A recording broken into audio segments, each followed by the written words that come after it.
বাংলাদেশ বিমান বাহিনীর যে যুদ্ধবিমানটি দিয়াবাড়ির মাইলস্টোন কলেজে বিধ্বস্ত হয়েছে সেটি ছিল F7 BGI মডেলের একটি চীনা নির্মিত প্রশিক্ষণ জেট। 2012 থেকে 13 সালের মধ্যে চীন থেকে 16টি F7 BGI বিমান কেনা হয়েছিল। বর্তমানে এই বিমানগুলোর বয়স প্রায় 12 থেকে 13 বছর। তার মানে এই বিমানগুলো 12 থেকে 13 বছরের পুরনো। এই সিরিজের বেশ কয়েকটি বিমান বিশ্বের বিভিন্ন দেশের বিমান ও সামরিক জাদুঘরে সংরক্ষিত আছে, কারণ এই বিমানগুলো ইতিহাসের অন্যতম জনপ্রিয় এবং বহুল ব্যবহৃত মিগ কপি যুদ্ধবিমান।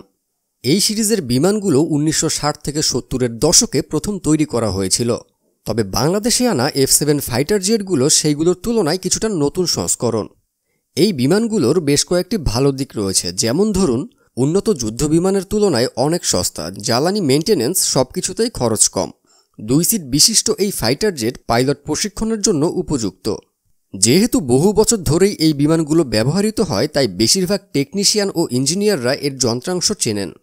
এছাড়া ছোটখাটো যুদ্ধে এই বিমানগুলো সীমিত পরিমাণ অস্ত্র বহন করতে পারে। এখন চলুন জেনে নেওয়া যাক এর কিছু খারাপ দিক। মূলত এই বিমানগুলোর ডিজাইন 1960-এর দশকের, যা আধুনিক যুদ্ধক্ষেত্রের জন্য অপ্রতিযোগিতামূলক।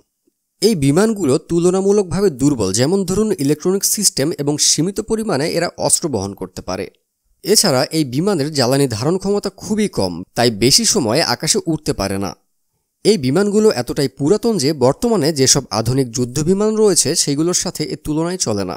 সবচেয়ে বড় বিষয়টি হলো দুর্ঘটনার সময় পাইলট ইজেক্ট করতে দেরি হতে পারে। এই মডেলের বিমানগুলোতে অতীতে অনেক যান্ত্রিক ত্রুটি ধরা পড়েছিল।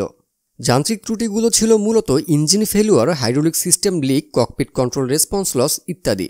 এত সব কিছুর পরেও এই মডেলের বিমানগুলোকে বাংলাদেশের ট্রেনার ও লাইট কমব্যাট জেট হিসেবে ব্যবহার করছে। খরচ কমের কারণে এই বিমানটি জনপ্রিয়, কিন্তু প্রযুক্তিগতভাবে পুরনো ও ঝুঁকিপূর্ণ। বিশ্বের বিভিন্ন দেশ ইতিমধ্যেই এই সিরিজের বিমানগুলোকে বন্ধ করে নতুন মডেলের জেটগুলোকে ব্যবহার করছে।